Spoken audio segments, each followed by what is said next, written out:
Okay, this update promises to be pretty epic. Let's get to it.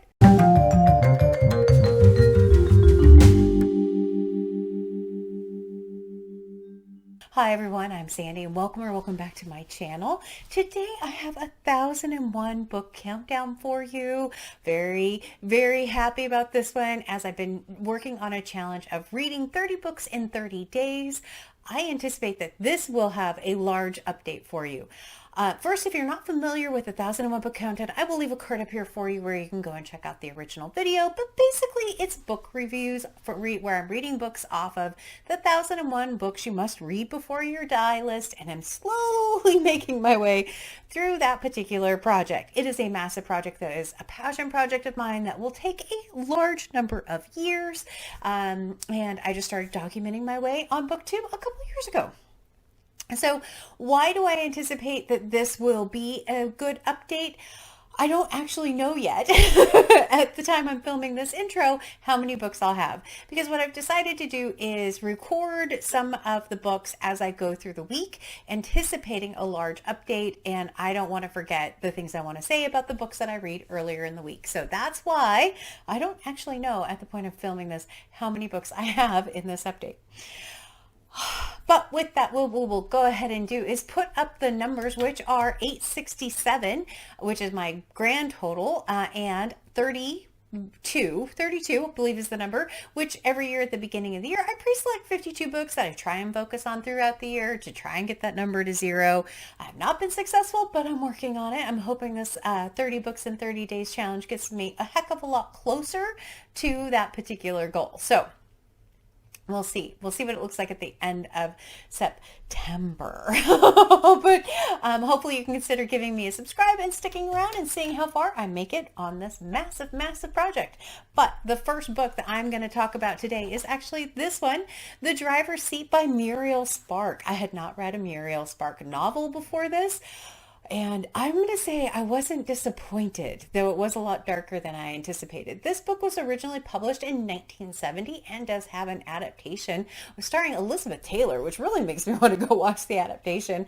Muriel Spark actually has 4 books on the countdown. Like I said, this is the first one that I have read, and it is a very fascinating read. This book has a main character whose name is Lise, and right from the very beginning, she was odd. She was odd in the first chapters. Like, I couldn't quite figure out what her intentions were. I think that was kind of the whole point of it. Very psychological thriller in nature, in that you just don't really know what's going to happen and where this book is going. And, through all her interactions, it just gets odder and odder. Now, there is a big reveal in the 3rd chapter, which was a big shock. And then after that, we're working to that point of the big reveal. So there was a bit of that kind of, I wish there was a bit more back and forth between the current timeline and the past timeline. Instead, it kind of almost fully transitioned back to the point in time where she was at before we had that big reveal. So it was an interesting method in there. But it did allow for a big build-up, a big suspense is trying to figure out what's going to happen with this book. I said, I'm not disappointed by this. I'm very surprised. I really want to read more of her work. I don't know if all of her work is as dark and as depressing as this particular book was. Was it depressing? It was very dark and very confusing, but a very interesting main character that I thought was intriguing. So yeah, that was my first experience with Muriel Spark, as a very short volume at 105 pages. It again was perfect for my 30 books in 30 days challenge that I'm working on. But with this book, we do get to go from 867 to 866, and it was on my 2023 list. So that number gets to go from 32 to 31. Okay, woohoo! Feel all better already just with this small amount of progress I've made. I do have another book so far that I have read at the time of filming this, which is Frome by Edith Wharton. This book was originally published in 1911 and falls somewhere in the middle of Edith Wharton's works. Edith Wharton actually has 6 books on the countdown, and I have now read 3. So a little bit more familiar with her writing style than with Muriel Spark's. And this book is something called, what I had to look up, a framed narrative, which I hadn't heard that term before.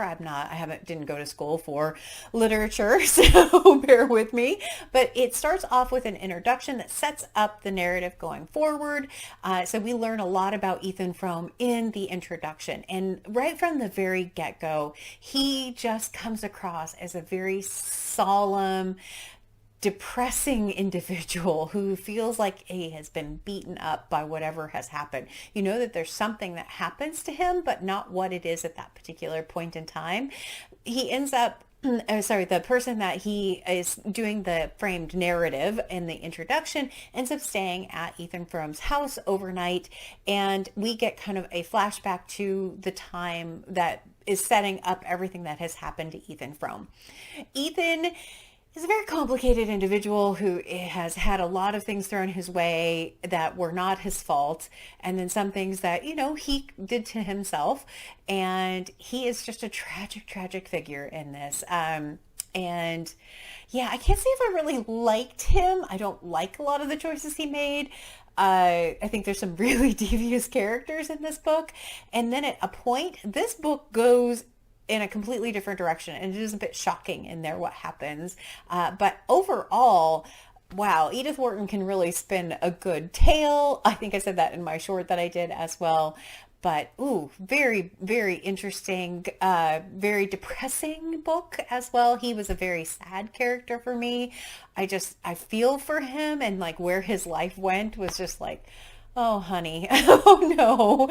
So, yeah, I'm curious if you've read Ethan Frome, what you thought of him, because I could see how he would be a very divisive character as well, because of the choices that he was making. So I'm curious about that. With this book, we get to go from 866 to 865, and it was on my 2023 list. So that number gets to go from 31 to 30. Oh, I'm almost in the 20s. Woohoo! So I will be back after I read another book. All right, the next book that I finished was The Castle of Cross Destinies by Italo Calvino. This particular book was originally published, I believe, in 1969 in Italian and was then translated into English, I believe, in 1977. There's a bit of different dates depending on which source you look at for that. Italo Calvino actually has 6 books on the 1001 Book Countdown, and this is the first one that I have actually read by this author. But I have to say, I am now intrigued. This book, I was very surprised by. I knew that it had a lot of like pictures in it and things like that, so it's part of the reason why I picked this particular book for my 30 books in 30 days project, because I was hoping it had a lot more white space that I could actually quickly make my way through, and I was pleasantly surprised. The book is broken up into 2 different sections: the Castle of Cross Destinies and the Tavern of Cross Destinies. The Castle of Cross Destinies is the one that I really, really liked. And the premise is that travelers end up at this castle. They're seated down at the table, and none of them can now speak once they get to the table. And they use these cards, these tarot cards, to tell their story. I had never seen anything quite like that before. It was something completely unique and different, and I really enjoyed the first part of it. I thought the stories were really interesting. I thought the use of the cards really enhanced the stories. I loved that the cards were in here, and the names of the cards would show up in the story itself as well. All of that really made for a really interesting read. It kind of felt very fairy tale like, which was really kind of fun. The second half of the book, the stories, that the gimmick, for lack of a better word, did feel a little bit repetitive. And then in the stories themselves, the cards might show up in the margins, but the name of the card wasn't necessarily associated with that page. The other thing is, in the second half of the book, it starts to talk about how everyone's trying to consume the cards at the same time, and it's more chaotic at a point, and then how all of the stories intertwine. Now, there is a great visual in the second half of the book, which is this one here, which has all of these cards on it, and I'm trying to get it so you can see it. So all of these different cards on it, and the cards themselves at each of the borders have a different name on them. So it might say Story of Oedipus, Story of Justine, Story of Hamlet across the top here, and then different ones as you go go down the sides and you can kind of interpret which cards overlap with which story. I thought that was really great in the second half. But yeah, the second half of it was a little bit more complicated. I don't know if it was complicated. It just didn't have the same effect on me as the first part of the story did. But with this book, we do get to go from 865 to 864, and it was on my 2023 list. So we go from 30 to 29. I'm officially in the 20s, and I'm not done. The next book that I finished was not as nice of a book. It's one that I really struggled with, even though it's not that big of a book. The book is The Body Artist by Don DeLillo. I'm not sure if that's how you say his last name. This book was originally published in 2001, and it is a novella. It's about 120 pages. It has very wide spacing in here, which made it quite a bit easier to read in a very short amount of time. So Don DeLillo has actually 8 books on the 1001 book countdown, and this is the second one that I had read. I picked it for 2023 because it was the shortest of the 8. Yeah, so I'm a little worried about having to read 6 more books by this author, and it may be ones that do I consider DNFing some? I don't know. We'll see. I tend to not DNF a lot, but this is one, it may end up in that category. So this particular book started off actually quite a bit stronger than the rest of the book. So it starts off with this couple in this kitchen, and it's just so bloody ordinary. Just what they're doing and how they're talking to each other. But it was kind of genius in how ordinary it was. And I really was encouraged by that first section. That first section I really flew through. And then something happens. And then the rest of the book takes this very odd turn with one of the characters and something about maybe a ghost, but not a ghost. And the language in it was choppy. It was like trying to communicate with someone who maybe didn't have all the right words all the time, but the way it came back was just so disconnected. I did not enjoy this particular book. I officially rated it 2 stars on Goodreads, but I would probably say it might be a little bit lower than that because it just did not work for me. Boo! We'll see how the other ones do. The other book that I had read was Underworld, which was a massive book, and I don't remember much about that when I read it before starting my channel. So yeah, it was this one. I'm just very disappointed in this one. It's probably going to go on my unhaul pile rather than going on my bookshelf. So with this book, we do get to go from 864 to 863, and it was on my 2023 list. So we go from 29 to 28. We're getting there. We're getting there. This is a great update for the countdown this week. It is only Wednesday at this point, so we'll see if I'm back or if I record the closing next. All right, my 5th and final book for the 1001 book countdown this week is Notes from Underground by Dostoyevsky. Dostoyevsky actually has 5 books on the 1001 book countdown, and this is the 3rd one that I have read. I've read Brothers Karamazov and Crime and Punishment. This book was originally published in 1864 from what I could tell, and unfortunately it was not my favorite. You have struggled a bit with Dostoyevsky in the past.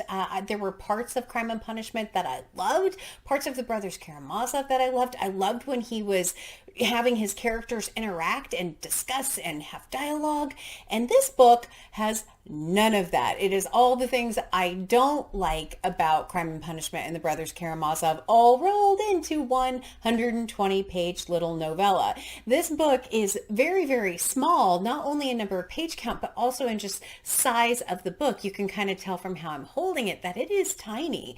And at 120 pages, normally I would read something like that over a day or two, and it took me almost 5 full days to read this short little book because all I could consume was about 20 pages per day before I just was like, okay, my brain's on overload and I can't take any more of this particular book. The book is broken into 2 sections. The first part called Underground, and the second part is, I always forget the name of it, On the Occasion of Wet Snow.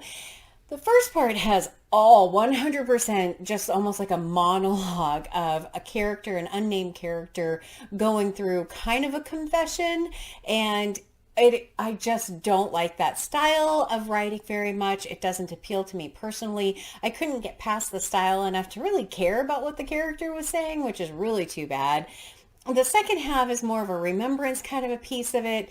and it has a little bit of dialogue, but again, it's almost too late at that particular point for me. I just really struggled through this little book, and it was so much of everything that I didn't like about other Dostoyevsky novels.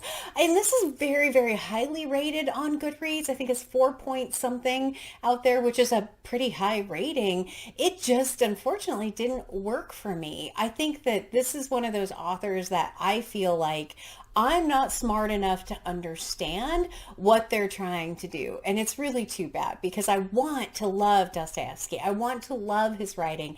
And so far I've been Brothers Karamazov, I think I was okay. I think the Crime and Punishment I liked better, and this one is kind of at the bottom of all of the books I read. I know, I'm so sorry. I wish I loved it. I wanted to love it. So that's what I have here for my last book on the countdown this week. With this book, we do get to go from 863 to 862, and it is on my 2023 list, so we get to go from 28 to 27. That is a pretty good update for 1 week, and especially since I'm trying to do the 30 books in 30 days challenge.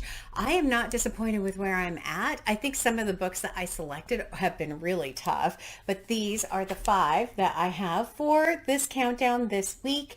Not a bad selection.